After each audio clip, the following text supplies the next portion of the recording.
So, excuse me for leaving 11 o'clock, but I had an appointment outside. What time did you finish meditation? Was it just finished a few minutes ago? I always like telling these weird stories. One of those weird stories, I told this in, I think, Lammas Island. The Vietnamese monk. He was Theravada, Vietnamese. In the south of Vietnam, it's mostly the Theravada tradition. And he was teaching a meditation retreat over in Sydney. And once he, am I doing something wrong? No, okay, thank you. And when he was teaching a retreat, they usually, a 9-day retreat, usually start with half an hour meditation to begin with, then a sort of an hour's talk, and then everyone to bed if they want to or carry on meditating.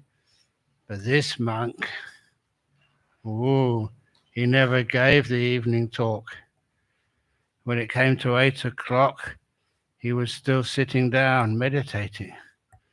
8:30, still meditating. 9 o'clock, still sitting still. 9:15, and people thought, when's he going to come out of his meditation and give a talk? So they all went to bed. They left him there. And in the morning when they got up for the first meditation, he was still sitting there. He hadn't moved. And so they kept on meditating there. The morning talk, he never gave. He never ate, no breakfast, no lunch, no going to toilet, no speaking at all for 8 days. This is a true story. It's a waste of time making it up. After 8 days, and he came out of his meditation and he said, I apologize. I'm sorry. I've been in this really blissful state for such a long time. I just can't come out when I go into these states. And after apologizing, the people in the room there, they knew what was going on. So they said, no, that was so inspiring. It's one thing to be able to give talks about meditation, but to see someone actually doing that was something else. And it's wonderful to know that's some of the best ways of teaching, by actually practicing what you're doing. But if any of you ever get those deep states of meditation, the trick is, what he apologized for not doing, he did know better, is you make a resolution. You tell yourself, I must come out at, say, 1:30. I've got to give a talk. I've got to come out at this particular time. Usually 3 times to yourself. We call that programming mindfulness. And it's amazing just how you always come out at that time you preset, even if it's many, many hours. So I like these weird stories simply because these are true and they show some of the strange, mystical side of meditation. I will not say the name of that monk because that'll be unfair on him. Okay, so what I was going to do now, I've got some questions here. Okay, so we will give a prize for the best question. And the prize for the best question today, once we've assessed, is that you can clean up after the retreat is over or the day's over. That's a prize. It's a prize because it's a privilege to help. I'll tell the story, get it over and done with quickly.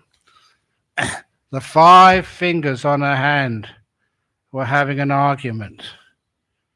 Who is the most important finger? Did I say this last time I came here? No, anyway, some of you heard it. You know what I always do? I look at the people in the room and I should roughly assess your age. And because many of you are getting old, your memory is not quite the same as it was 10 years ago. So I'm counting on the fact you may have forgotten the ending. 5 fingers having an argument. Who's the most important? And this one said, I am the most important, the opposable thumb. Without me, you can't pick up things. You can't grasp things. I'm the most important finger. And when you say good, you use me. I'm the emotionally intelligent finger. And then this one said, no, I am the most important finger. They call it in English the index finger. I point things out to people. I'm the wisdom finger. And also, if you say number one, which finger do you put up when you say number one? Me. I'm the most important finger. Number one finger. And then this one said, no, no, no, no, no. I am the most important finger. I am the tallest. I'm also the middle finger. And you know what the Buddha said? The middle way is always the best. And if you want to know how powerful I am, hold me up the other way around. And then this one said, no, I am the most important finger. Why? I'm the finger of love. When you get engaged, what finger do you put the engagement ring on? Me. Married, I get the ring. And he said, that's love, compassion, kindness is so important that I must be the most important finger of all five. And that left this little one. And this little finger, they said, you might as well shut up. You're so small and unimportant. You're not important at all. Little finger said, I am the most important. And I'll argue my case. Even though you use me to do dirty things.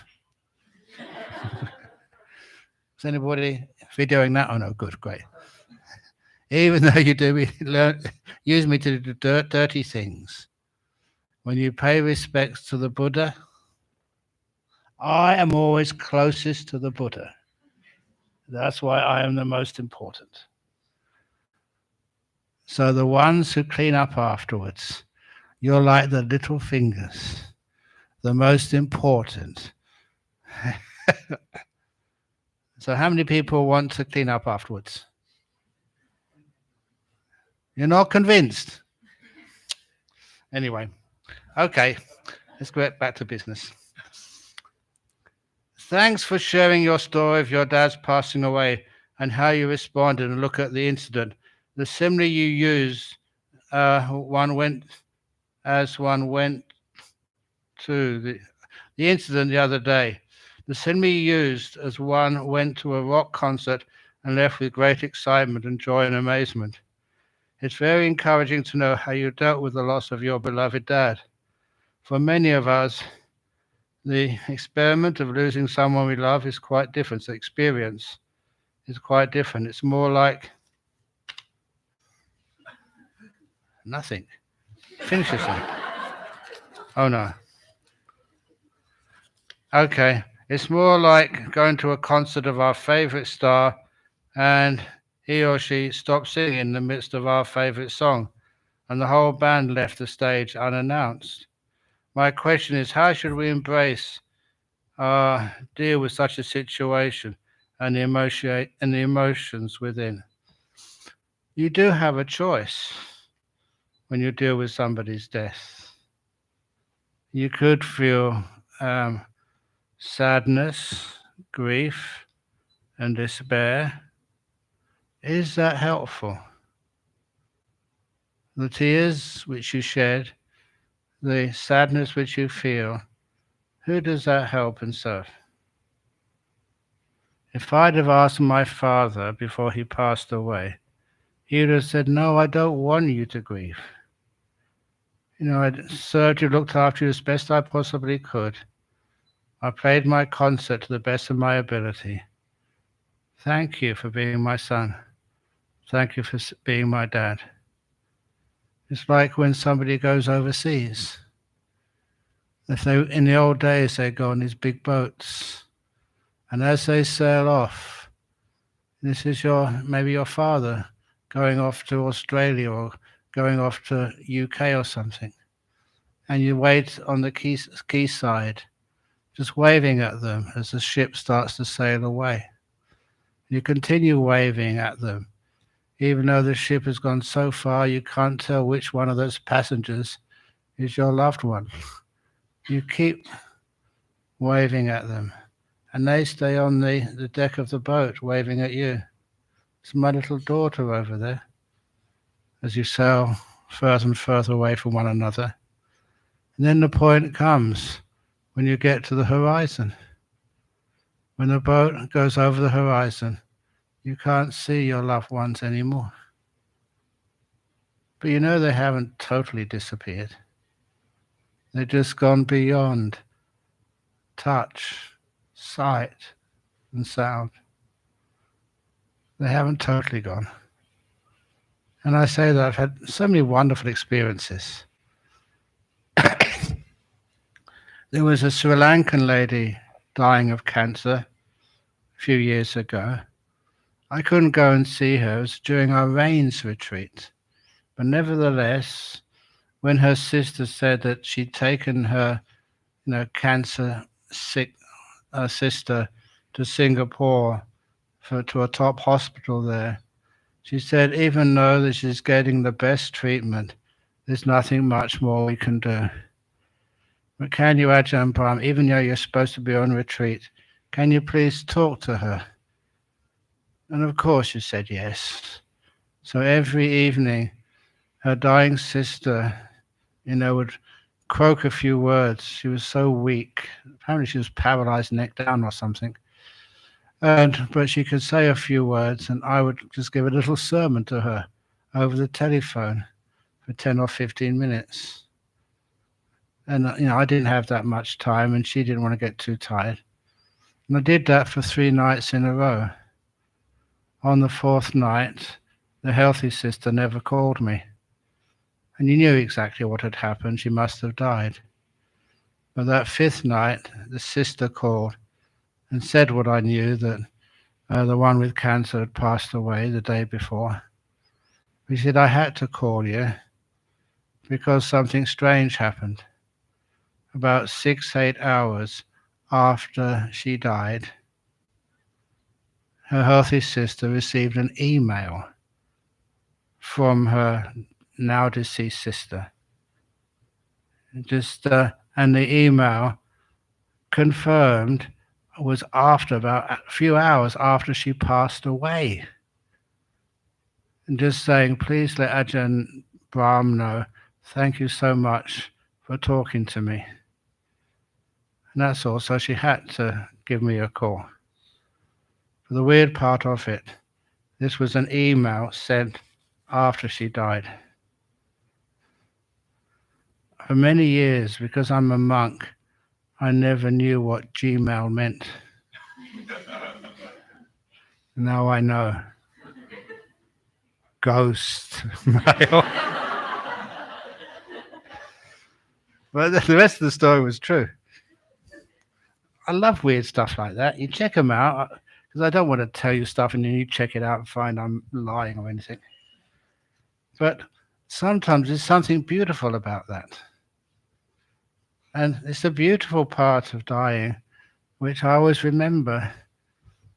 And it's just that we've convinced ourselves that death is sad, even when somebody dies.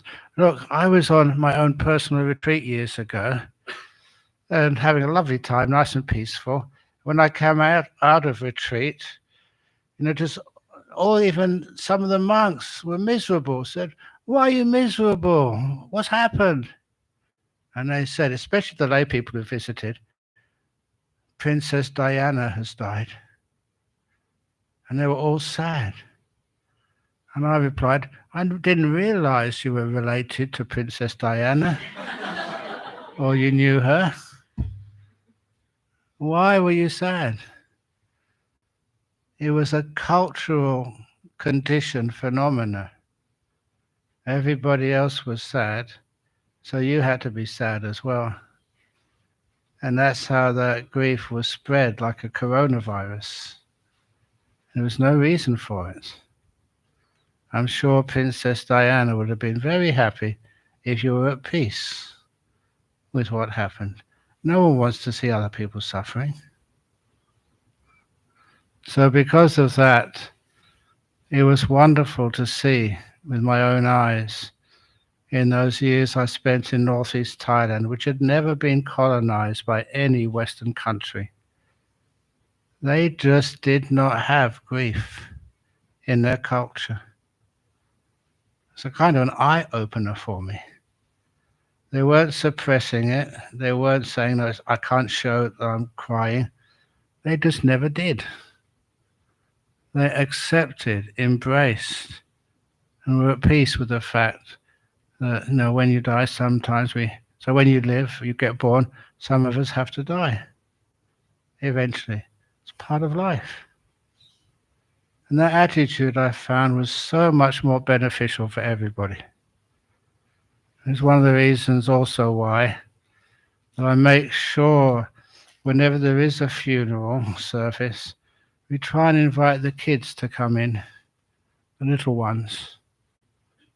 And when they come to an Ajahn Brahm funeral, where there's some deep stories, but also some jokes as well, the kids learn from the early age that death is nothing to be afraid of, nothing to be feared.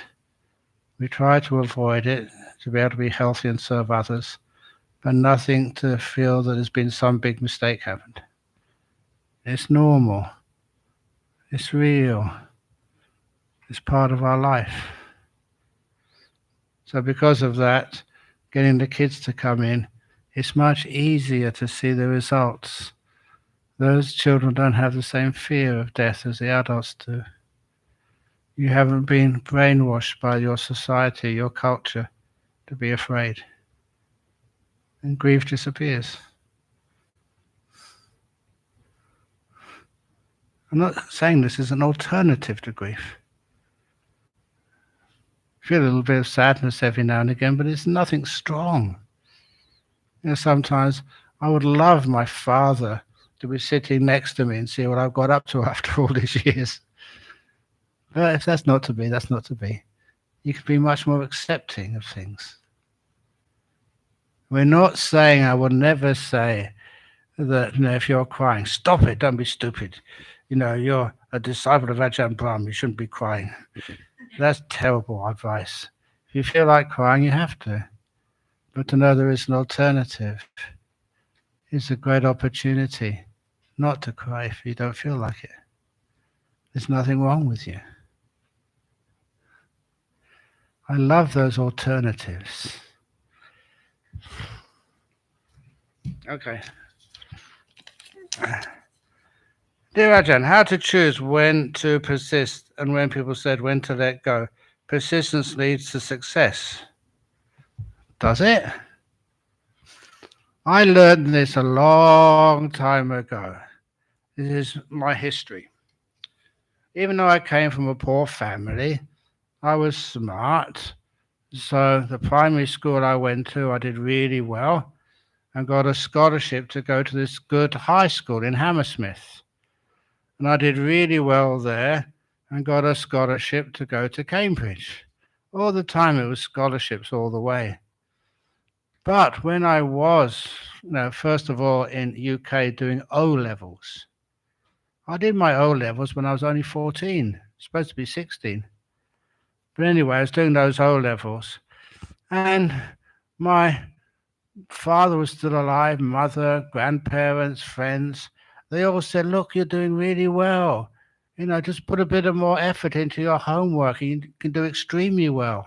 You can get all those O-levels passed. And once you pass your O-levels, you'll be fine in life. So I gave up chasing a football.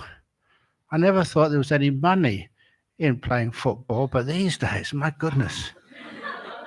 I could have retired years ago if I'd have carried on playing soccer. But anyhow, so I studied and I did very well in the O-levels. They said, once you pass your O-levels, then you'll be happy. Was I happy? No. Now you have to do A-levels. And at that time, being honest with you, I wasn't born as a monk. As I was not chasing footballs anymore, chasing girls. A young man. And that's when my father was passed away just before I did the A levels. But my family, friends, teachers were telling me, "Look, you're very smart. Now, don't go too many parties and stuff. Just stay at home, do your homework, and if you pass your A levels, then you'll be happy."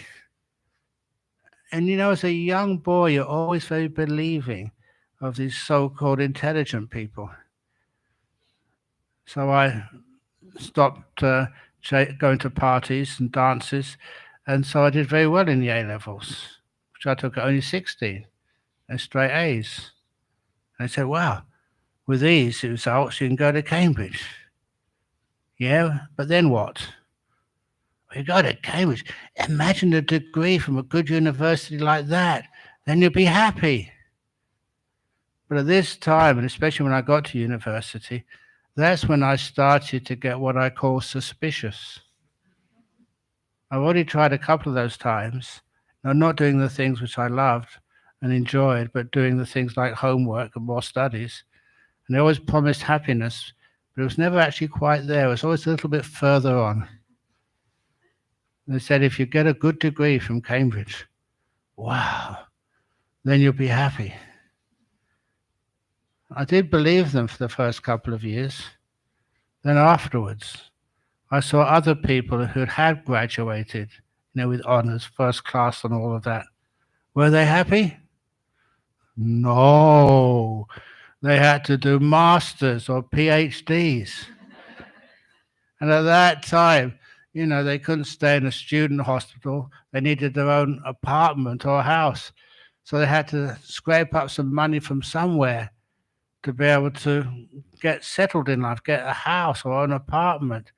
And I saw them struggling so hard. Some of them even, when they left university, got a job. They didn't get paid so much at all, but they were struggling and getting a what's it called, deposit for a house so they could live comfortably, or getting some money for a car. But that's usually when my friends, they fell in love with someone and they got married. And then they thought, when I find the love of my life, then I'll be happy. I saw through that very quickly.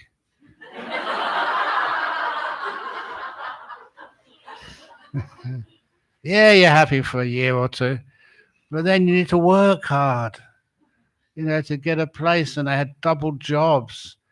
And then, when you started getting enough money, then you had a kid. And my goodness, you had to get a third job or something. They're really expensive. And so they were working so hard. And I asked them, "Are you happy now?" "No. But once I pay off the mortgage, then I'll be happy." And then some of them had paid off the mortgage. "Are you happy yet?" "No, no, no, no. Once the kids graduate themselves and they leave home, then we can be happy. We have much more time." And then what happens? The kids never want to leave home these days. And by the time they do leave home, when they have their own kids, oh, you like to look after your grandchildren, because the grandparents are free daycare. It can be very expensive to pay for that. But you love it, don't you, sometimes, even though it wears you out. And so then what happens? I used to see, look at churches, mosques, Hindu temples, Buddhist temples. How many times you go to a Buddhist temple and see mostly old people there? You know why? Because I always go to these religions thinking, when I die, then I can be happy. The happiness, you never reach it. It's always a promise. That's one of the reasons why I'll do this, achieve that, then I'll be happy. And really? I question that a lot. Even when I teach the beautiful jhanas. When you get jhana, Freddie, then you'll be happy. It's not enlightenment yet. A lot of times you always think, when I get this, then I have everything I need. You notice when you cultivate wanting, there's never an end to wanting. You can always get something more. That's one of the problems of life. So I realized that following your wanting, thinking that will make you happy, never will. I saw through that when I was at university. Instead of wanting things, I realized you get much more happiness when you're content, at peace. You don't want anything in the whole world. This is the story of. I know I've got many questions. I will never answer the questions. I always use them as cues to other talks. This is that story of when we used to go over to Thailand. No, sorry, go to the prisons in Western Australia to teach. And this one time, I was always getting too busy, and so I gave that to another monk to go to this prison, and he went there every week. The prisoners liked him, and so one day they asked him to stay a bit longer. And they asked a question, what's it like being a Buddhist monk in Australia? They didn't know what it was like. So they explained the lifestyle of a Buddhist monk in Australia. So we get up at 4 o'clock in the morning. 4 o'clock! Even murderers don't have to get up that time. What bad karma did you do? You had to get up that time. And the monk did say, quite honestly, you don't have to get up at 4 o'clock. That's an option. You can always get up earlier if you want to.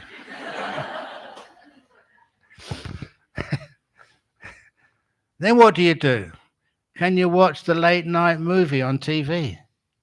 No, we don't have TVs in monasteries. Oh, what do? They say we meditate. Okay, fair enough. And then what do you have for breakfast? And I did tell Gerald, you spoil me when I come over to Hong Kong. Over in our monastery for so many years, all I had was like a cup with a three Weetabix in, and some milk and a cup of tea, and that was my breakfast. Is that all? Oh, in prison, even in the top grade prisons, you can have pancakes, you can have noodles, you can have dumplings, you can have some curry if you're from Sri Lanka. You can have whatever you want in there, in prison. That's all you get? Just 3 Weetabix and some milk and nothing else? Yeah. Well, I suppose so. But then what do you do after breakfast? Can you play some sport? I said, no, not in a monastery. This is usually when I say, why you will never find a Buddhist country doing well in sports matches. Because I'd once thought of starting a Buddhist soccer team. Because I used to like soccer when I was young. I knew the rules, so we could actually, just for fun and just connecting with others, start a Buddhist soccer team and play the Anglicans and the Catholics and the Muslims. It'd be great for some harmony between the different religions in the land. But then when I thought about it, so how would a Buddhist team play? First of all, you have to play with compassion. If the other team wanted the ball, you have to give it to them. Non-attachment, non-grasping.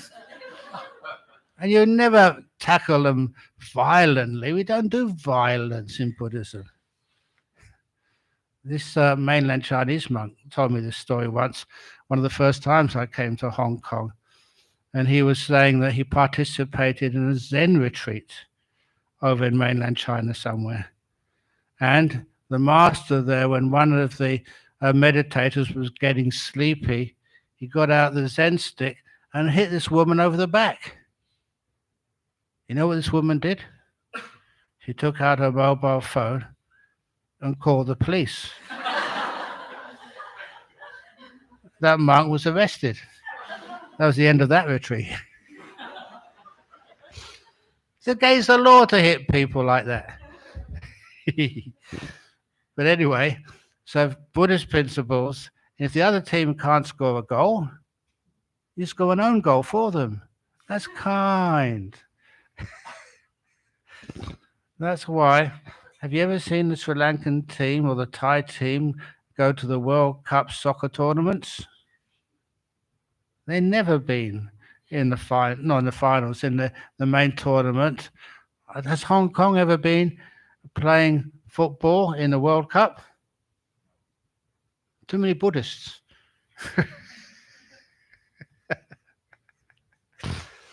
You just don't have that competitive spirit. And I did tell this to Gerald at lunchtime. You know, I love playing soccer. So even at university, I was playing soccer for the college team. But one day, we were playing another college. The whole 11 of us turned up for the match, and only 9 of the opposition team turned up. I don't know why. So we played like that for one half, 45 minutes. And we were about something like 6 or 7-0 up. It was a stupid game. It was so one-sided. And I went up to my captain at the time, and I said, "Can I please play for the other side in the second half to make a game of it?" And he swore at me. He said, "No, you can't do that. It's only a game of soccer. It's not a big final or anything." He said, "No." And that was the last game of soccer I ever played in my life. To me, winning was not important. The quality of the game was. I'm sorry, that's what I am. I'm a Buddhist. So because of that, that's one of the reasons why we can't play sport in a monastery. So what do you do in the morning then? We sometimes do some work, some chores. If we don't have any chores to do, meditation. What time do you have lunch? You have to have lunch before midday. And then once that midday was finished, you said, then what? You can have a rest if you want, or more meditation. Can't you play some other games, like a game of poker or something? No, we don't do gambling. I do remember this other story of these 3 religious leaders. It was a Catholic, a Jew, a Jewish rabbi, and a Buddhist monk. They decided, in order to get to know each other better, just having cups of tea together or lunch together wasn't really enough. They needed to somehow have some competition together. So they decided to play cards. Just ordinary games of cards, first of all. Then they got on to poker. To make it more interesting, they put like money on the game. They were gambling. And in this country, gambling was illegal. So someone told what they were up to. They were arrested by the police for gambling and then put in a court of law. And the 3 of them turned up, and the judge, the 3 religious leaders, "What are you doing in here?" And the prosecutor said they're accused of gambling. The evidence is compelling.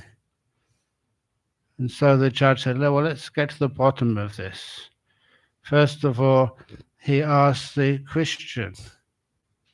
So I'm just going to go through all of the rigmarole just to ask you, were you gambling? And the Christian, very quickly, looked up into the sky, "Jesus, forgive me," and said, "No." Apparently you're allowed to do that in Christianity. "Jesus, forgive me." "No." "Okay, off you go." And asked the rabbi. The rabbi doesn't believe in Jesus. So I asked the rabbi, "Were you gambling?" And he couldn't say that. So what he did, he put his hands behind his back and crossed his fingers. I remember doing that at school. It's as if you cross your fingers when you say something, you can lie. And he did that, and he said, "No." "Okay, you can go." And the judge was getting really suspicious now.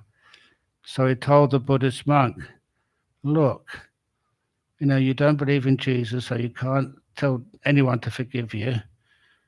keep your hands in front of you. Monk, were you gambling? And the monk replied, with whom, Your Honor? With whom?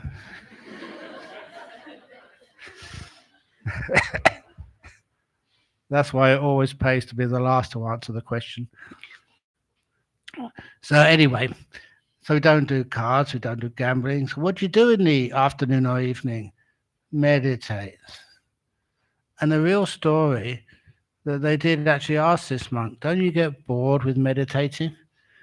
And you have to be honest as a monk. He said, yes. But there's ways around that. So he said, well, then what time do you go to bed? Bed? Said the monk. We don't have beds. I have a bed when I come here, but many of you have been to see where I live in my cave. I've got no bed. I've got a mat on the floor, a small mattress. So, wow. Even when you're in solitary confinement, they give you a bed. So anyway, he finished off. And then one of these prisoners was listening very intently and was also very compassionate. And he felt sorry for the monk. And in prison, you can play soccer games, cricket games, watch the TV, have a small game of cards with somebody, don't get into any trouble. So there's nothing you can do like that in a monastery. So he said, that's terrible in your monastery. Talking about Bodhinyana Monastery, where I'm the boss. That's terrible in your monastery. Why don't you come in here and stay with us instead? He was invited to go to jail. And after laughing, we realized those prisoners had a point. In prisons, I'm not sure Hong Kong prisons, but certainly Australian prisons, it's physically much more comfortable in an Australian jail than in Bodhinyana Monastery. So why is it there's a waiting list of people trying to get into Bodhinyana Monastery? There's a waiting list of people trying to get out of jail. What's the difference? And that was a lovely question because that led you into a very deep answer. The only difference between a monastery and a prison is that people in the monastery want to be there. People in the jail want to be somewhere else. And from that you get the idea of what a prison really is. Are you happy to be in Hong Kong? Or do you want to be somewhere else? Are you happy with your partner? Or you want a replacement? Are you happy being in this room meditating, listening to these old stories with Ajahn Brahm? Or would you rather just watch the latest movie? If you are where you want to be, you feel this wonderful sense of freedom. If you're in a 5-star hotel and you want to be somewhere else, that 5-star hotel is a prison for you. When you go to work, hopefully some of you go to work. When you go to work, do you feel like you're enjoying your workplace or you'd rather be at home? Now you know why work feels like a prison for you sometimes. You don't want to be there. When you're sick with some disease like a COVID or a migraine, do you want to get rid of that migraine? Do you want to be somewhere else? If you do, then that sickness is like a prison for you. And the way to escape the prison's life is not to take some magic drug which gets rid of the disease. Another one will come up later, another disease. It's learning to be happy to be here, no matter where here happens to be. That's the secret of meditation, of jhanas. Be happy to be here, wherever here happens to be. And you're building up the courses for deep meditation. You don't want to do anything. You don't want to go anywhere. You're just happy right here. And then deep meditation happens. Look, the places like this, I get into a bit of a quandary because I got rules in our Vinaya, and I really try to keep those rules. And one of those rules is I cannot tell only other monks or nuns about my own personal experiences in deep meditation or psychic powers and that sort of stuff. So I have to use other little tricks or means. So that sometimes I know this one monk, I know him very well, and he had a great sickness. It turned out to be like a scrub typhus in a hospital in Ubon in 1974 or 5. And scrub typhus was indistinguishable from typhoid at that time. And even though this monk was in a fever, the lowest energy he'd ever had in his life, just again like that simile of the toothache, just lying in bed after about 3 or 4 weeks, and then didn't know what to do, but decided to meditate in a fever, tired, aching all over, and got into one of these deep meditations, blissed out. It's the only way you can describe it, experiences one of the deep blisses of the jhanas. And that was weird, because I always was told that you had to be sitting in a full lotus for hours before you could enter a jhana, not during a fever. It's possible. Those are the sorts of things which, told me time and time again and just wanted to share with you that this is possible, and it happens. When you least expect it, that's when it happens. So, Freddie, how many years have you been meditating? Okay, so you're hopeless. Excellent. So many people feel, there's no way I'm going to get into deep meditation. They give up trying. And that's when it happens. Don't try. Give up. Sometimes I told these stories too often so people understand when I say, I'm sorry, Hong Kong women can't get into jhanas. So it's a waste of time. Stop trying, just kill time, okay? Don't even hope for a jhana. I'm doing that of great compassion. If you believe me, then there's a good chance you will get a jhana. You're trying to get rid of that wanting and that expectation and that sort of movement of the mind which that creates, which stops the stillness of the deep meditations. If I can do that, and you realize you're happy no matter what happens on this retreat. Freedom doesn't mean that you are in a monastery. It means you are where you want to be. And that's where you get the ground for getting the jhanas. Okay, that's 2 questions done. Okay. Dear Ajahn, women are hard to... I'm just reading this, I'm not making it up. We have to be careful, because sometimes you think these are anonymous questions. But once we have this, we can check the handwriting and do a DNA swab on this. Soon find out who it is. It says, women are hard to deal with getting old.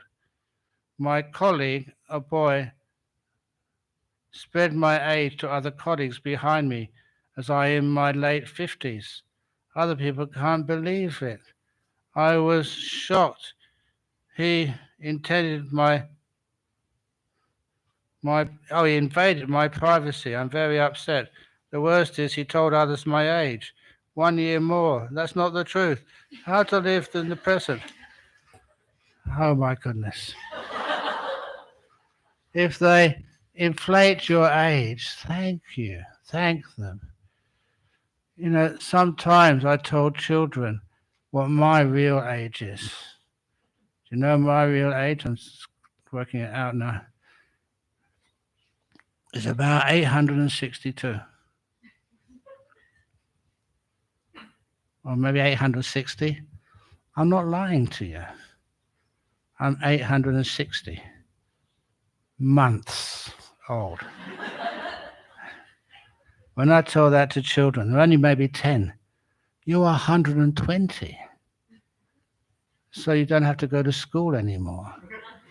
You can go and drive your car, get your dad's keys and drive it. You're 120. It's 10 months. 10 years is 120 months. They say, oh, this is actually quite a good idea. So if you see any children, you know, who say to you, you know, they're 120, they don't need to go to school. They listen to my talks or read my books somewhere. What has it got to do with how old you are? And anyway, one thing, I've got some very kind monks live with me in Perth. And every time I say, look, I need to rest some more, I'm getting old. You know what they say to me? They say, Ajahn Brahm, you're not getting old. Ah, it's so sweet. Until they tell the punchline, you're not getting old, you're already old. So, your colleague, a boy, did he ever say that to you? Mummy, you're getting old? And you can actually tell him, son, I'm not getting old. I am old. Why can't we respect age? Why do you always want to be younger? It's nicer being older. Anyway, in the jhana, one can see the chitta clearly. Yeah? If we are not in jhana, may you teach us how to learn about the mental formation clearly. Thanks. Yes, if you're not in a jhana, get into a jhana. If there was an easy way, the Buddha would have taught it. That's why many people say, what's the shortcut to getting enlightened? And the Buddha did teach about a shortcut. It's called ordination. This is a shortcut. However, it doesn't mean that lay people can't get jhana, can't get enlightened. It's just like saying, I live in Perth. Can you walk all the way to Sydney from Perth? Of course you can. Some people actually do that. Only a few. But at your age, I would recommend going in an aircraft. Or at least a train, maybe a car. Those things are available. They're there for you. Why not take them? So anyway, the mental formation clearly, basic, that's why the Buddha taught an eightfold path. Because that's why the eighth factor was the jhanas. And that's the reason why, so you can understand what this mind really is. And I also said over in Lama Island yesterday, it's one of the reasons why, you know, even Stephen Hawking's never accepting the existence of a mind independent of everything else. It's not a byproduct of the brain, but independent of the brain. That's one of the things you really see when you know what the citta is. So all of the resistance against such things as rebirth just disappear once you see what that citta really is. And all the other stuff, once you understand what this mind is and what it can do. Whew. I don't know how many of you have heard stories, not from me, because I've got heaps of these stories, from others about people who should have died from injuries or from cancers, and the tumours just vanishing. One of the first times I understood what that meant was, again, psychic research, hypnotism. The hypnotist had a 4-inch nail on the end of a stick. He convinced this student under hypnosis that the nail was red hot, and just touched the nail on the end of the stick on the student's arm. The student screamed in pain. You can expect that. What I never expected to see was a blister come up on that arm, a physical wound. That nail, a baby could touch it. It was at room temperature. But because this guy was hypnotized to believe that that nail was red hot, it created a blister, or he created a blister. And that's been done many times. What I understood from that is that if the mind can create a blister, why can't it uncreate a tumor? That's what I've thought. And of course you can do that. Okay, there's not that many questions. There's one guy, I do the guy who was at the meditation retreat. Many of you come on retreats, we do some meditation in a few minutes. But this guy was making a loud noise while he was meditating. And everybody started complaining. Instead of questions about Dhamma, was questions of me. Why don't you tell this guy to breathe quietly, for goodness sake? So I had to answer that question. The answer was that guy was dying of sinus cancer, had a huge tumor on the bridge of his nose. And his doctors had given up on him. He wasn't even a Buddhist at this time. But he decided to do some meditation. Maybe that could cure the tumor. For 9 days he was meditating. But once you understand the reason why a person was making that noise, everyone was so kind. They never complained again, but wished him well. And at the end of those 9 days, nothing had happened. And I was actually in the car, which was about to drive me to the Sydney airport to get the plane back to Perth. And this guy came running towards me. He said, don't go yet, please. So what's happened? He said, the last meditation, it's always the last meditation. That's one of the reasons why I don't know why we do 9-day retreats, 4-day retreats, 20-day retreats. Just miss out the first 19 days of the 20. Just come on the last day. The very last retreat, when he'd given up, he said he was meditating there, and to his great surprise, he heard a popping sound. That's how I remember him saying it, pop. And the breath could go through his nose. Just for 1 minute. And then the tumor closed up again. But that was really exciting for him. For such a long time, hadn't been able to breathe through his nose. And he could for a minute. He asked what to do. And of course I said, carry on. And when I left, I didn't have time to speak to him. I really honestly thought he left it too late and he was going to die. So 6 months later, another talk in another place in Sydney. And this guy came up to me and said, well, you should never ask me, please. Do you remember me? Sometimes people do that. I said, no, who are you? He said, I was in that talk you gave, the very popular talk. Another 10,000 people were there. Oh, come on. And anyway, I'm honest. I said, no, I don't remember you. And then he said he was that guy. When a person's got cancer, when they're dying, they look very gaunt and they look sick.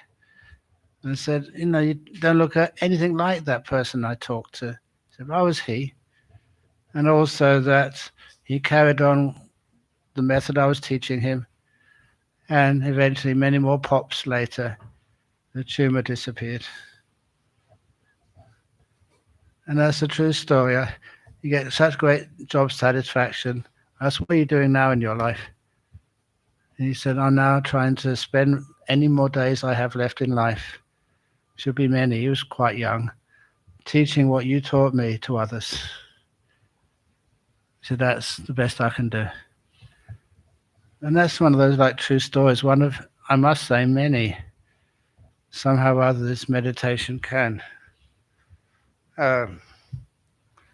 let this body heal up in weird and amazing ways.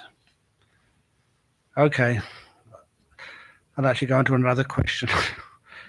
Wanting to practice mudita, I discovered a feeling of jealousy and didn't suspect, and I cannot overcome.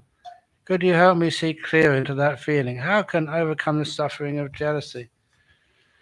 Sometimes when you look at somebody else who you think is having a good time, there's someone who's, say, wealthy. If you're wealthy, I remember because of my position as a senior monk, sometimes you see many people who are wealthy, visit their homes. This one lady over in Perth, Australia, big house by the river, living in a big mansion. Now, when I arrived there to do a blessing for her, I needed to go to the toilet. So where is the toilet? And she had to draw a map for me. Big mansions nowadays come with their own GPS. I remember seeing this other fellow, I think I can say this, he was a businessman who owned Tropicana resorts and all sorts of other stuff in Kuala Lumpur. And his house had guards on the outside with machine guns. I didn't realize that was possible to have your own little private army, in Malaysia. And I just couldn't understand whether he was living in a prison or he was trying to keep other people out. He looked the same to me. He couldn't walk and go around like I can. Sometimes people's mansions are like that, they're prisons for themselves. Not always. Another little story, I hope you've heard this, was of this farmer in the US. He was just driving down the road in his local area. There was a car had broken down by the side of the road. And it's what I was taught, living in the countryside of Australia. If you see anybody broken down by the side of the road, you have to stop and help them. Because sometimes there's no mobile coverage, you don't get many cars pass by, and people could get stranded in the middle of nowhere in Australia. So you're always supposed to help. So this farmer stopped, and the driver of the car said he couldn't fix a fault in the engine. He was stuck. He had no mobile phone coverage in that area. So the farmer, stopped and helped him and managed to get the problem fixed so the driver could drive away safely. He didn't recognize who the driver was until a few days later when he got this letter from his bank saying all your debts have been paid off, and farmers have lots of debt. The mortgage for your house paid off, the loans you've had for all sorts of things have been paid off, and you got a substantial credit in your account from this guy, Mr. William Gates. Bill Gates. And sometimes you think, what's a guy like Bill Gates doing driving alone in the middle of nowhere? It's because they like freedom. Even here, it's wonderful that, thank you for Gerald. We went off for lunch somewhere, and when we came back, we left at, I think, 12:30, and we got back just at 1:30 on the tube, walking as well. I thank you for allowing me to do that. Please don't take. He said, why didn't you get in the car or take a taxi? Please. The only way that I can be a monk is to be among people, not to be some VIP who gets picked up everywhere and taken everywhere. It's wonderful to be able to see and feel, what's happening in the local environment. So that's sometimes as a senior monk, again, you feel you're not free anymore. People recognize you and they want to ask you a question. Oh, Ajahn Brahm. That's what happened to me in one of these Jockey Club auditoriums. I was at university many years ago, but anyway, gave a talk, big auditorium, many questions and answers afterwards. And when the question time was finished, gave a blessing, now time to go home. But then to get out of the auditorium, you had to, go up past where people were sitting. So there's so many people waiting for me to sign the book, to have a photograph taken, to ask the questions. And I'm a human being. I need to go to toilets. And I was bursting. And people say, oh, please, one more question. And I finally got to the lobby, and there's still a queue of people there waiting for their books to be signed. So I did those. And finally, it just got to the men's toilet. Oh. And then as I went into the men's toilet, there was a gentleman just washing his hands. And he turned around, oh, Ajahn Brahm, I was meaning to ask you a question about my meditation.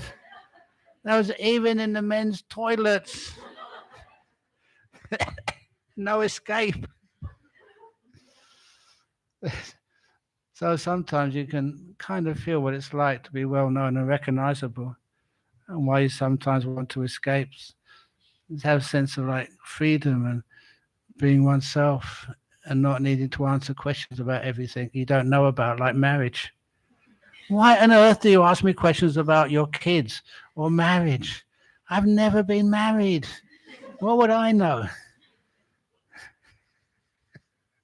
Or kids. I haven't got kids. Well, I've got naughty monks, but that's about all. So anyway, that's why that idea of the feeling of jealousy. You don't know what it's like to be Bill Gates. Would you like to be Bill Gates? Anyone of you would like to be Ajahn Brahm? Easy to arrange. Just shave your hair, put a pillow under your t-shirt, and a robot. Anyway, thank you for showing your wisdom and positive outlook on life. Meditation brings me peace and very much need that, but I do not give myself space to practice. What would you advise to get started in a routine of meditation to find time and space for it? The story comes to mind of that lawyer in New York doing cases which, if you got it wrong, would attract the death penalty. Imagine how much stress that would be. You make a mistake and that person will get electrocuted. So anyway, he found a solution. Together with his secretary, there was a cupboard in the office. There's always a cupboard somewhere, even in your house, always stuffed with rubbish. If you work at this university, there's many cupboards here. Where's the cupboards? Oh, behind here. And you find they're stuffed with something or other.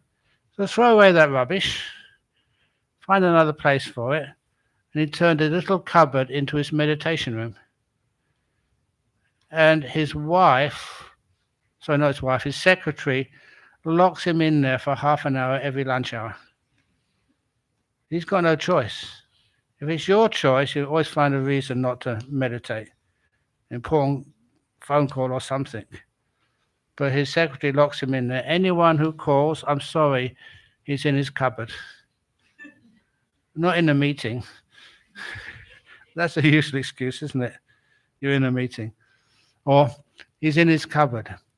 His secretary loves to do that because he's a much nicer boss afterwards. And it's also, his mind is much clearer after being half an hour shut in his cupboard. That's one of the reasons why, if anybody has a business, even a small business, please have a cupboard which is a meditation room for you or for others, and use it. It's one of the most cheapest and easiest ways to keep your health good and also to be efficient at your work. Get the place first. Don't use it for anything else but meditation. So when you feel like you need to do a meditation, the place is all there ready to go. Love and kindness, mercy, is there any boundaries? What if people taking advantage over you, over your Buddhist nature? You've been taking advantage of me for about 15 years, is it? Thank you.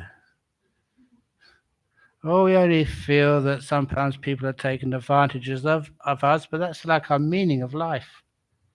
Please take advantage of me. But if you take too much advantage of me, I will die young. Am I young?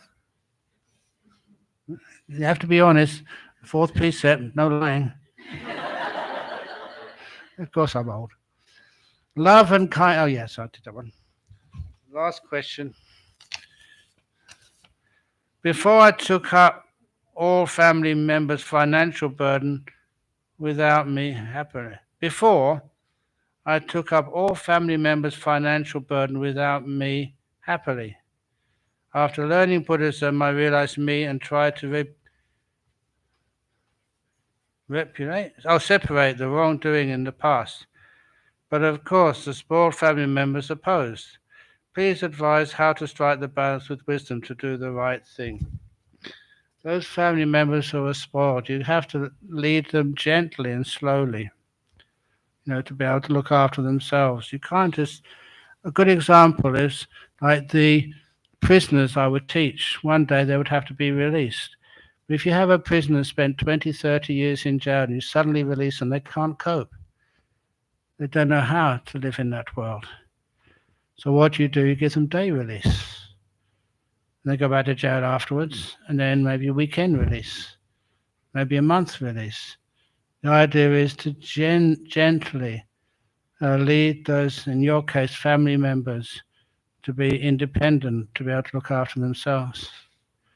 Of course, they wouldn't want to be independent. You realize they have to be. And after a while, that's the best gift you can give to them. To be independent. This is the best gift you can give to me. To be independent.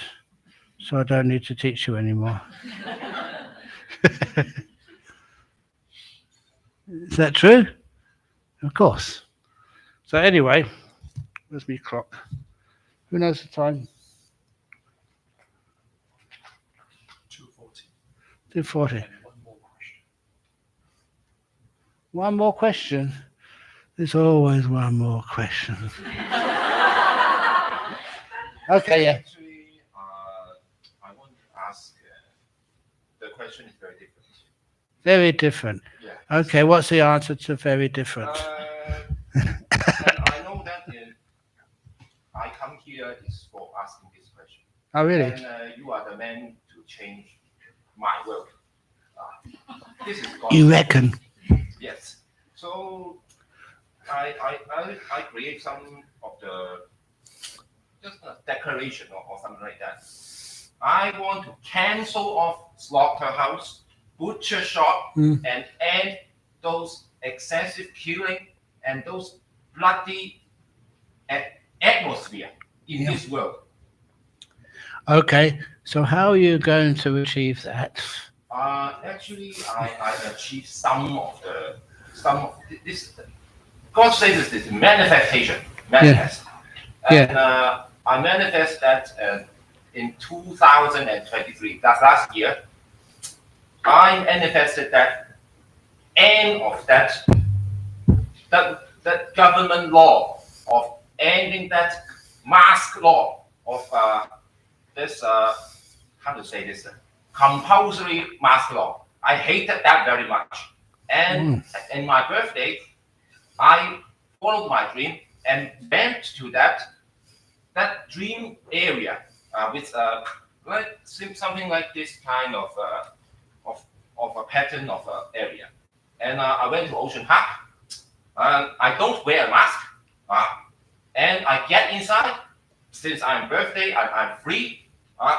And I take this lucky mumu with me. It's full of energy.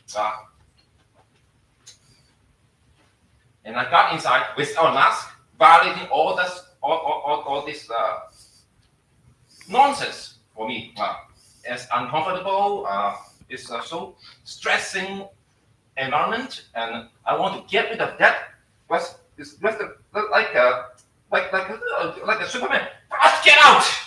I just want to get this kind of how to say that? I don't know how to say it, but just get out all this kind of the entanglement, and that and on that February 6th is my birthday. I went to that Ocean Park, and I made a declaration, just following my dream, the same pattern and same kind of word things, and I used it, and I used 3, 6, 9 times, 3 times, 6 times, and 9 times that declaration of ending that compulsory mask law, and I shouted out, following with that, running on the just like yeah, 3 times, and then 6 times, and then 9 times, and it manifested, and that's now 2024. No mask law. Yeah. 1 month, just 1 month, the announcement of ending this. Yes, but I made it. Actually, I made it. I manifested it. Yeah. It's before everybody says that no, it cannot do it. And I'm very different from this COVID thing. I just ignored everything. I thought that this is too uncomfortable, and I must get rid of it. And my parents always oppose me, and I been arguing with them, and I say that this is my body, and this my choice of not using this kind of entanglement. And entanglement is imprisoning me, and it is violating God's freedom, violating my freedom, violating everybody's freedom. So I manifested it and get out of it. And from 2024, that's this year, God's message for me is to get a new world, a free world. That's this 2024. I went to that just a few days later, a few days before, on the 25th of February this month. I went to that monastery with a special day for that. It is called 1,000 or million Buddha festival, and I made that declaration there. And slaughterhouse, and butcher shop, and excessive killing animals, and cancel of all bloody atmosphere created all here, this area in 2024. Yes, this is my declaration, and I done it already, and I just vowed to the Buddhas that day, and I believe that the power will be multiplied n times, and I am sure this will happen when I do this one more time here. What's the question? The question is that I have all kind of this. So what's your opinion about all of this this kind of experience? Yeah, sometimes we may make a declaration and a wish, and it happens, but sometimes there's no causal relationship between the wish and the event. There are many other reasons which are needed to make a better world. But there's another point which many people miss. It's when the world is perfect. It's like having a school where all the kids have learned all the lessons. Then the kids graduate, they don't need to be in school anymore. And I made this declaration, I think the state of the world right now, which many people are worried about, it seems that we never learn. I know that many people are very worried about the world right now, but I'm old enough to know the aftermath of the Second World War and to see just what happened and the results of what happened. Many people grew and learned how to love more and be in harmony more. And we did, have, first of all, after the First World War, the League of Nations and United Nations. There was many more people just working together, learning to expand their ideas of kindness and compassion. But then it seems to be we have to do it all over again and learn again. And that's where I came up with a simile of like, it's only a simile of like some aliens visiting Earth, sort of in 1918, and seeing, wow, this world is fighting each other, blowing each other up, causing so much suffering and so much blood. And then they come again 25 years later, or was that 1943, and they found, wow, they're still carrying on this war. They haven't learned from the war. And then they come again in 1969, and they see the wars in Vietnam and Southeast Asia. These human beings haven't learned anything. It's just like visiting a school, year sevens. And you visit that school 5 years later and see the year sevens, they're still looking at roughly the same syllabus. And the people from outer space think this is a stupid school. These 7-year-olds haven't learnt anything. They're still doing the same exams. They don't realize the year sevens 5 years ago or 1 year ago are not the same children as taking those studies right now. Each one of you goes through this world, and we learn from this world. Some people make mistakes in this world, that's why they're here for, and they learn. You can't stop other people making mistakes. Please excuse me, you can argue with me and lose faith in me, but these wars will always happen. Worse, less. But then what happens is each one of you experience enough of that to learn the lesson, and you don't get reborn in this world anymore. The world doesn't change. It's a human realm, it's not a heavenly realm. But the people in it, you change. You learn. And sometimes that we need to learn compassion by seeing cruelty. Sometimes, have you ever seen someone who's hungry? Have you ever been hungry yourself? I mean, really hungry? If you have, you just cannot walk past someone else who wants something to eat.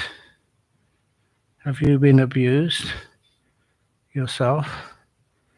If you have been, you can't abuse any other human being or even animal. You know what it's like. Sometimes we have to learn, not through theory or ideology. We have to learn through our own bitter experience what it's like. And then we don't want to do that to anybody ever again. Then we pass through this world, or that particular part of this world. We don't have to experience it ever again. It's when there is suffering like this, we try to alleviate it, and we can do a lot to alleviate it. But then it comes back again in all sorts of different forms. What's the meaning of this? We're not the same participants in this school called life. So the old ones learn and go through it, never have to experience that again. And those who haven't learned have to come back again and learn it again. Please be smart. Don't try and make the world pure. Make your mind pure.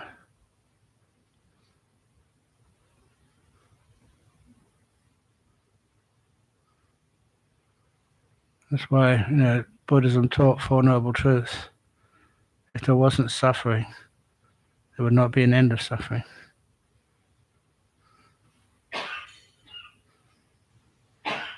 The meaning. Okay, shall we have a break now and then come back for some meditation? Very good.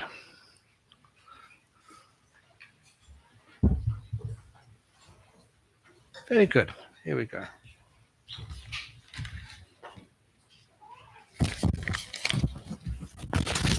And thank you for the questions.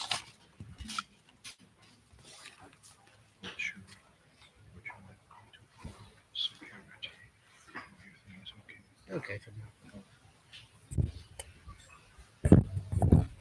Okay. I'm going to give you more tea, so water is okay for you. Yeah, water's okay. Yeah, fine. I like it. You say happy, and I'm with this, and it's a happy. Good, excellent. And but I have a problem for this, What is it, sorry? This is a 30-year-old, same as me. I have hugged it, and it has a pillow and a blanket. It has some connection with me. Okay. I really love it, and it is like it's a happiness. It's Yeah. like a smiley face. It's Okay. pure happiness. Excellent. And you say that that broken arm, the thrice Yeah. broken arm man is dancing Yeah. it's like that. It's dancing. Okay. Good. I probably that is it. Dance like that, and the people with just on the other side with weird attention on me, and some aggressive ones will tease me, and I'm very afraid that they will grab this and then throw it away. Okay. And it's my I'm saying my terrible dream or nightmare about some of the situations. Okay, well, you don't need to create any dangerous environment. So thank you for saying your question. We're now going to take a break now, and please come back for the meditation afterwards, if you wish. Yeah, actually, but I don't know whether I cannot come or I need Okay. to come. Okay, well, whatever. You're Just free. you are the man to change the life. Just because I I just received a message from God and say that this will come, and then today came, and then I asked the question, and then I bring this to it, and then you can.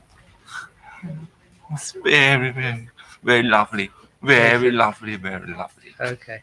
But I cannot continue this happiness without it. Okay. And actually, before I have one, and then I gave it to Buddha in the incineration process. Yeah. And it's because I done this kind of let go.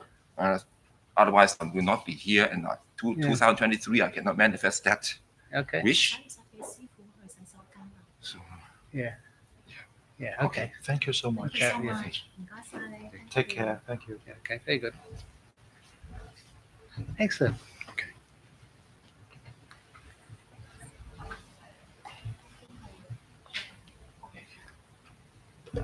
Better well. Yeah. Here we go. You want the book signed? Okay. Do you have your pen? Or? No, I don't Oh, actually. I get your pen. Very good. Ajahn, can I Ah, pass this? we do this at the end. Yeah. Yes, Okay. please. So after you've finished, maybe we'll If anybody wants the book signed, yes. Refresh. Yeah, no trouble. Okay, come.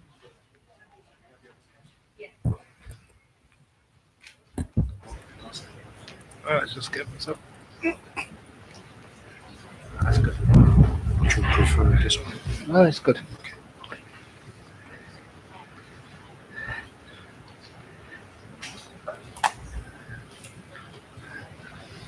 Okay. Can you hear okay? Very good.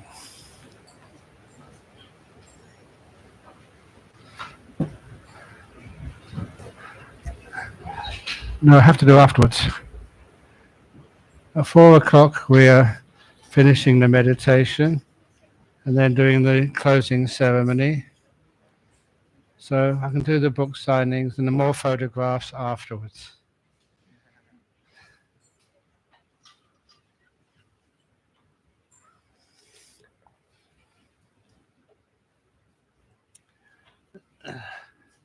So we'll do a 1 hour meditation, if that, well, actually less than that now. A 50-minute meditation. Is that okay with everybody? Good. I spend so much time talking and not enough time meditating.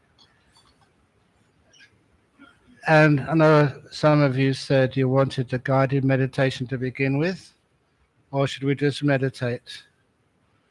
Those who want the guided meditation beforehand, please put up your hands. 1, 2, 3. Those who don't want the guided meditation, please put up your hands.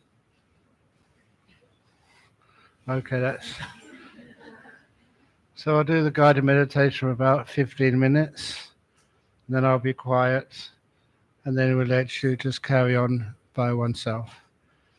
You've had a lot of instructions today, so all the answers to any problems are there somewhere in your mind. And so just see how the meditation can be taken deeper after the very beginning.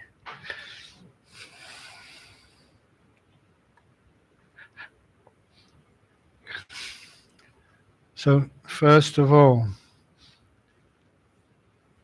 just connect with your body.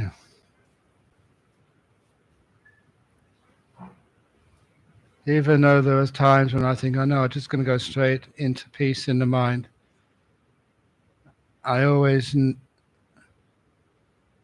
value the opportunity to build up the mindfulness and kindness of my own body and make that strong enough so my body does actually feel very relaxed.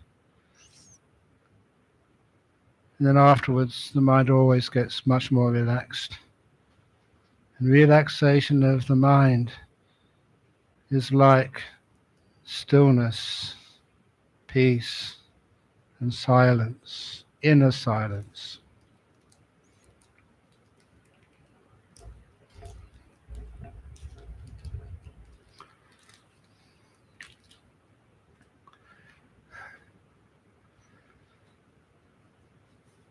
And to create that mindfulness, just feel this time a bit more carefully the toes on your feet.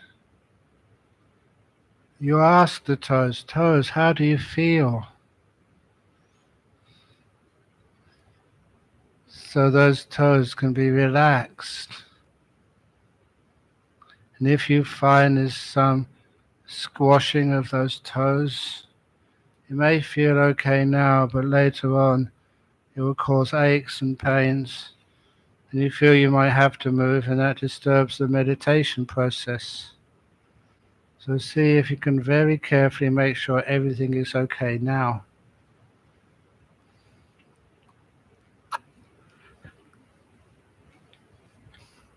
And just be prepared to move if you need to.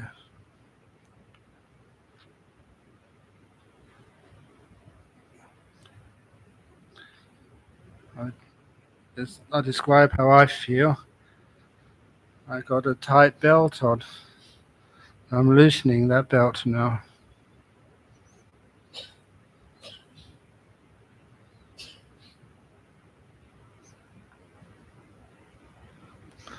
It'll take me about a minute to adjust, but my waist feels so much more at ease. And my body knows that I care for it enough. If it does have any problem, I won't ignore it. I'm kind to my own body.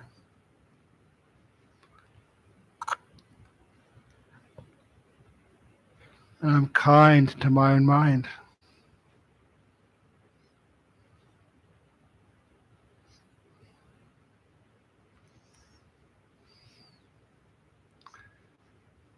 But once I can experience the sensations in the toes, I notice that they are reasonably comfortable. And I go on to the feelings in the rest of my feet, into the soles of my feet, into the heels, the uppers.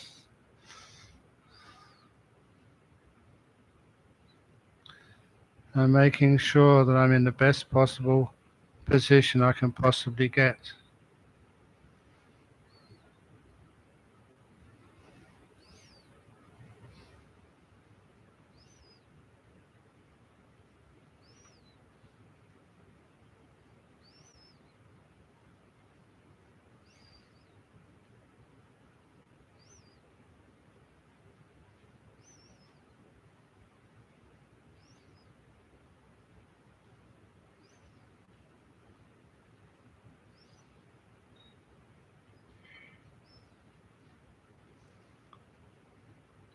And once I can feel my feet are relaxed, I know those sensations. I've done it many times before.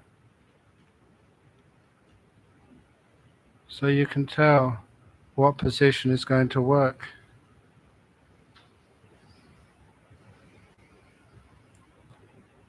So for my feet, I go to my ankles.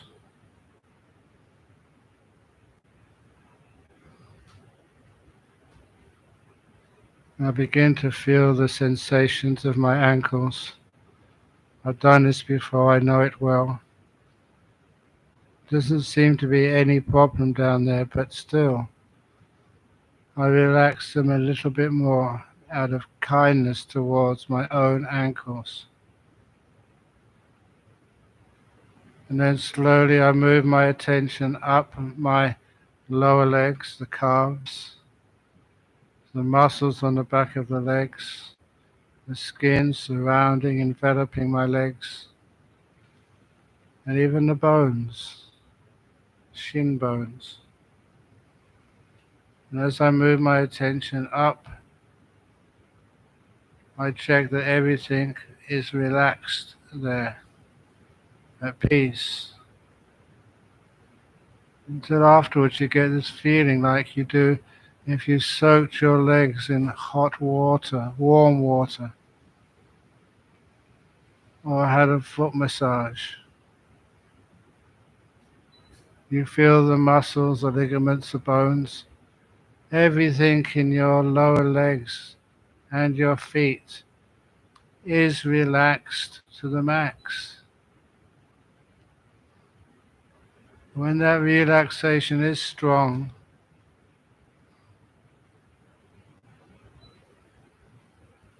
you can feel the joy and the happiness of having your lower legs fully relaxed.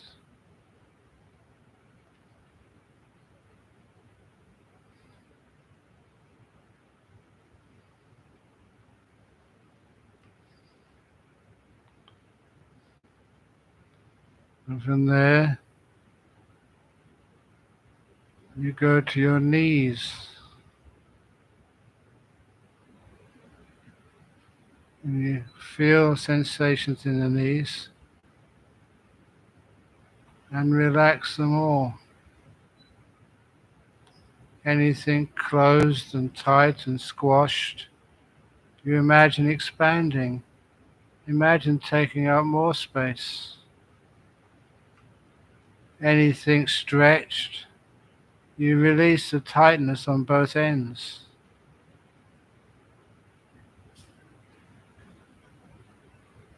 Until your knees, like the rest of your lower legs, feel totally at ease.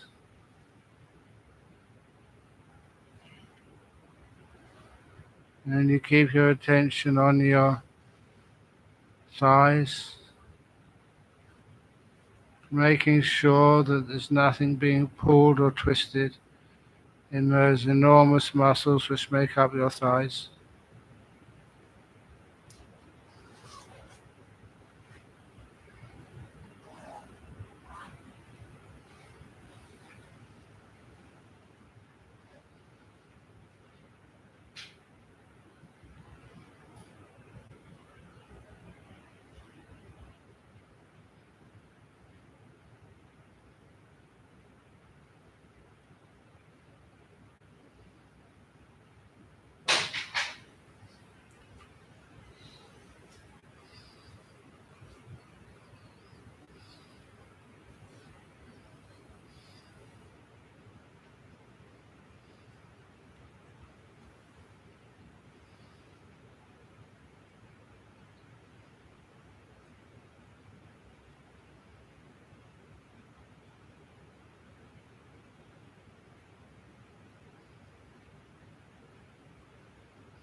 Until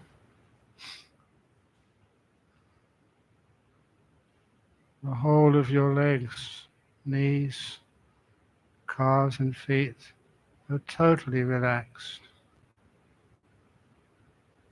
Then you experience that sensation in your bottom, the feeling squashed against a chair or a cushion. Just to check there's no unevenness of that pressure. If that feeling or sensation is spread evenly over your buttocks, you usually find that it disappears after a few minutes.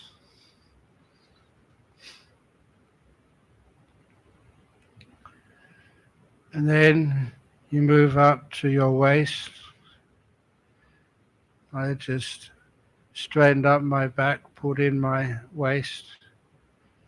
It feels much more comfortable. For me, it may not be for you. Find out what's the most comfortable position for your own waist. And then I start scanning my attention upwards, moving it up centimeter by centimeter, up my body. And I can feel the sensations in my colon and my intestine. They're reasonably content and happy. Had a good lunch today.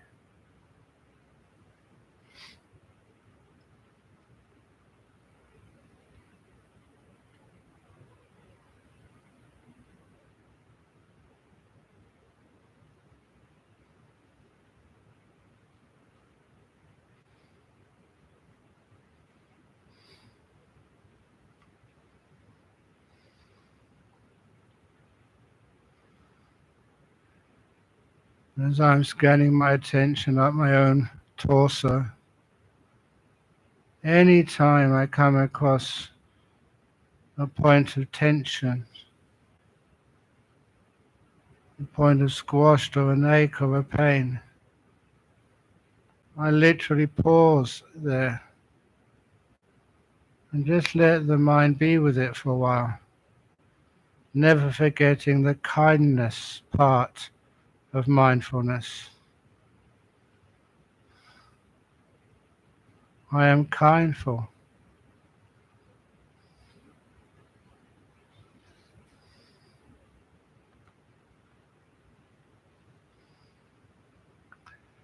And up from the intestines to the stomach, just check it out, make sure it's comfortable.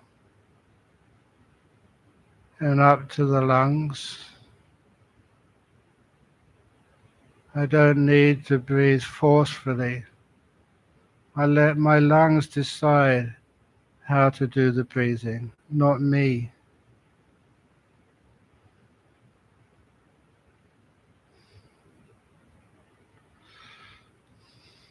And then up to the heart region.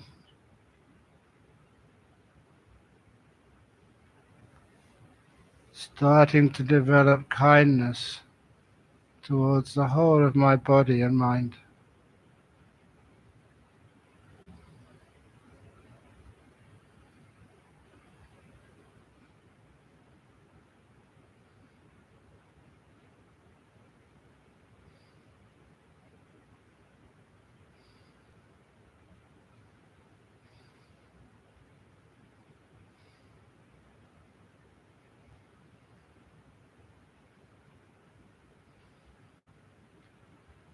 And eventually I get to my shoulders. One way of relaxing them is to go the opposite direction first, scrunching them up, and then letting them go. The advantages of that little exercise is that I relax much more deeply, and I also remind myself of what letting go really is. Letting go is that attitude of mind which releases tension, which stops things being squashed or stretched. Everything eases off.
And the arms, I relax them, scanning the attention down the arms till they come to my fingers. And from experience, I know the best position for my fingers, and so I put them like that. Right hand over the left hand, thumb slightly touching. And it's comfortable. And go back up to my neck. I've often found if my head isn't well balanced on top of the neck, it can get tight and I feel pain.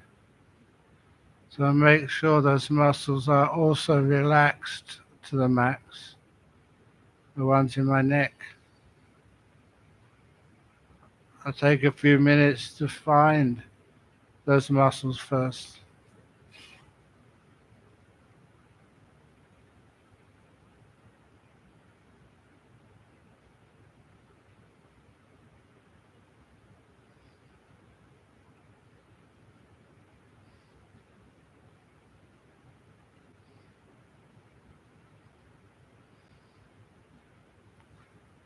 And I go to my head,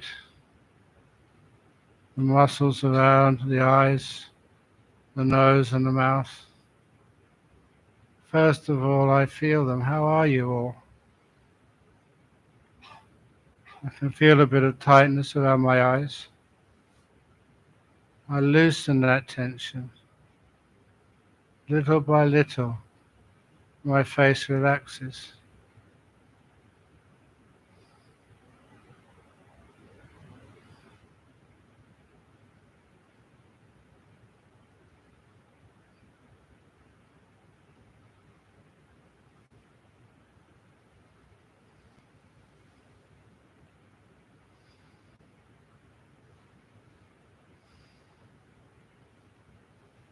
And lastly, I feel my whole body sitting here,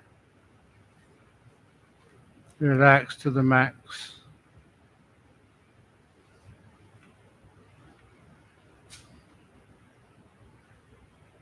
And to make that transition from the body awareness to the mind, I ask myself, how peaceful am I?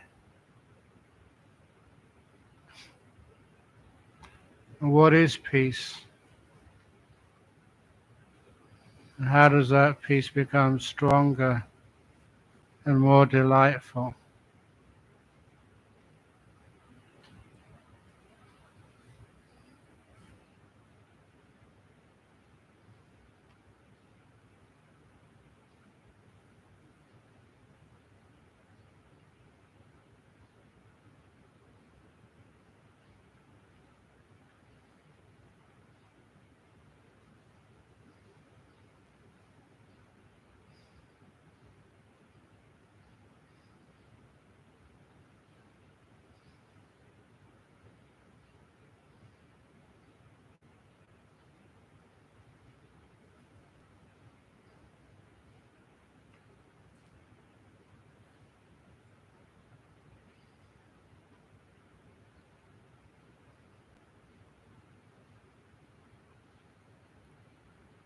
And if I still can't find that peace strong enough, you may even try the little exercise I taught at the start of this afternoon.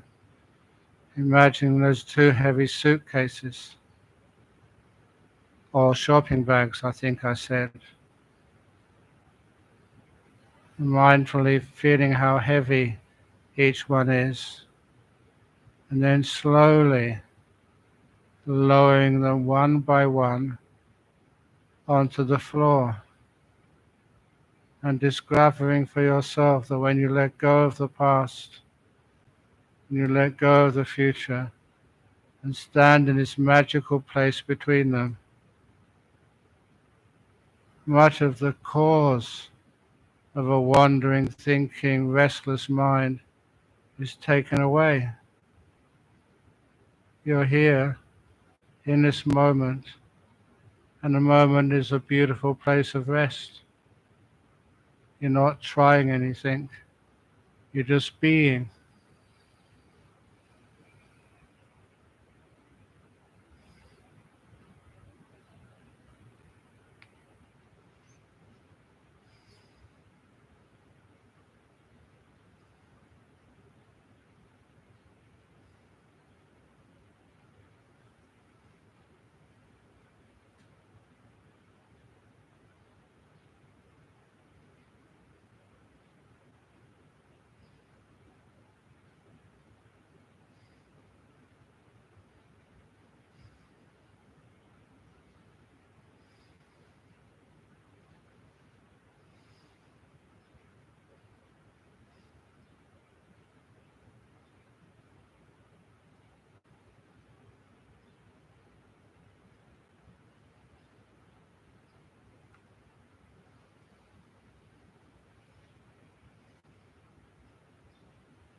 And as the mind becomes more and more peaceful, see if you can notice the joy involved in a peaceful mind. It's a special type of joy, not the same as others. That will help you further in this meditation. Keep you on the task. You're enjoying it.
Getting very close now to the end of this meditation period. How do you feel?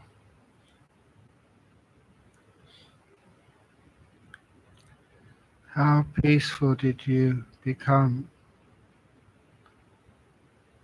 Were you able to let go of those shopping bags representing the past and the future?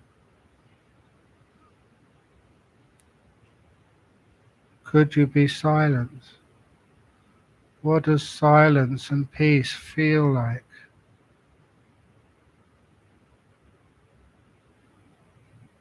Did you get any joy coming up?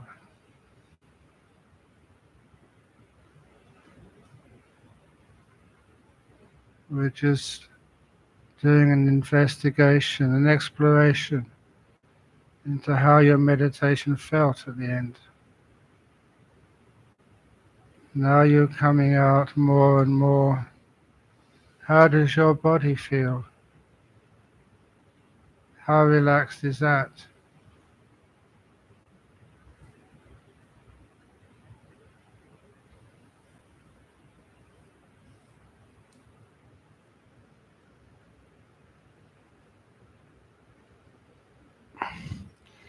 I'm now going to see if I can get the little gong to sound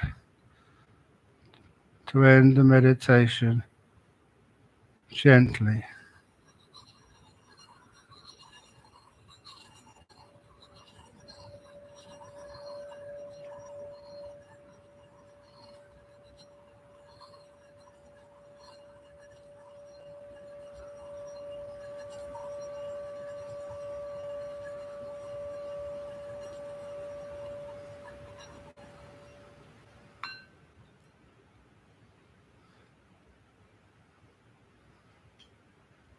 At the end of the meditation, I do like to smile, because what I ask you, I like to do myself. Once, when I came out of meditation, I saw all the lay people in front of me, all looking miserable. Thank you, that's much better. So again, thank you for listening today. It's a short time, believe it or not. But at least we did quite a bit of meditation.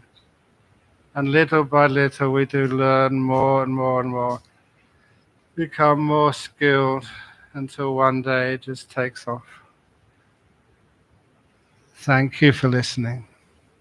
Sadhu, sadhu, sadhu. Wow, that was very loud. Okay, so Carol is now going to say her bit. I get back on the chair.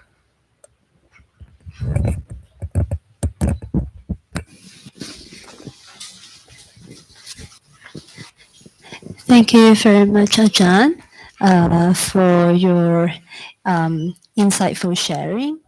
And we also hope that you have been nourished by the meditation session that we have just now. We have prepared this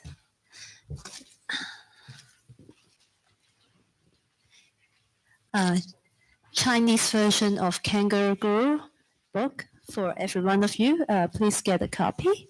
And if you want more, you can buy from the Buddhist Philosophy bookshop outside. But everyone, we have prepared a free copy for every one of you. So please take one when you leave. And if you wish to make offering to Ajahn, you're very welcome to line up to make use of the red packet at the back of the hall and make offering to Ajahn directly after this announcement. And if you are interested to join more of our activities during Ajah's visit this time, you're still very welcome to register for we have a day of mindfulness in the Center on Behavioral Health of Hong Kong U tomorrow, and also a talk in Chinese University tomorrow evening, and also our 4-day retreat over this weekend. So registration is still open. Please feel free to register. And those of you who are free to help us pack up, you're very welcome to stay behind. Yeah, so thank you, and we hope to see you all in our upcoming activities. Thank you.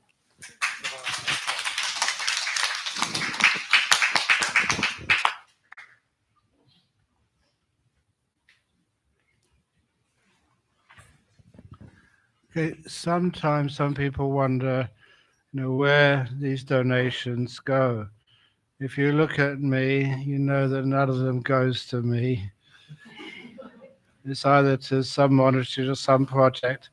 Not all of the donations, but some of them that, with your permission, I'm going to be sending them to a little group over in Prague. They're doing some translations of my talks into Ukrainian and Russian to be able to share those with people with immense suffering in this world. The countries are at the war, and you want to do something as a Buddhist to help. So we don't need to send food to them. Most of that stuff doesn't get through. But to give good Dhamma, good encouragement. When I saw what they were doing, I was really impressed. I know that you do have that little video I sent you this morning. And is it possible to put that online somewhere? Oh, it's good tonight, but don't tire yourself out. And then how would people access it? Just visit our website. Oh, that's the Facebook page. Biff Facebook page. And it's lovely that some of these talks, they're so happy to be translated into Vietnamese, into Ukrainian and Russian directly. And they've got some excellent translators, and it's helping some of the people suffering over in Ukraine and Russia. And when I saw that, it was, wow, I never asked for that, but I thought it was really helpful and useful. And it's wonderful that sometimes you think when these wars are on, what can we do? And that's a very wonderful thing which we can do. So sadhu, sadhu, sadhu for you helping. Not all the donations will go there. Some will pay costs for other places, but some will go there. Okay.